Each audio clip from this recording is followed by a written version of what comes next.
એકવાર એક ગામમાં રવિ નામનો યુવાન હતો. રવિએ આખા ગામમાં કીધું હતું કે આપણે બેડમિન્ટનમાં સ્ટેટ ચેમ્પિયન બનશું. હવે ચેમ્પિયનશિપ ચાલુ થઈ અને પહેલી જ મેચમાં રવિ હારી ગયો અને બહાર નીકળી ગયો. હવે તમને શું લાગ્યું કે નિષ્ફળતા એ માત્ર અંત છે કે પછી શીખવાની નવી શરૂઆત? રવિએ વિચાર્યું કે હા ભાઈ, હું હારી ગયો છું, પરંતુ હું હાર્યો કેમ?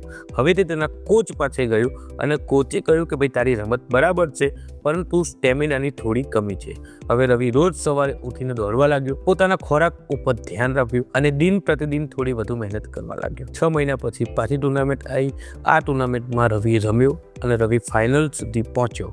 રવિ જીત્યો નહીં, પરંતુ હવે એ લોકોનું અભિવાદન જીત્યો અને હવે અંદરથી વધુ મજબૂત બની ગયો છે. તો ભાઈ, હવે સવાલ એ છે કે શું નિષ્ફળતા તમને તમારા લક્ષ્ય માટે મદદરૂપ થાય છે કે નહીં? તો જવાબ છે હા. નિષ્ફળતા એ તમને તમારી ખામીઓ બતાવે છે અને શીખવા માટે વધુ મજબૂત બનાવે છે. તો ભાઈ, તમે તમારી જિંદગીમાં કઈ નિષ્ફળતામાંથી શીખ્યા છો? કોમેન્ટ કરીને બતાવો.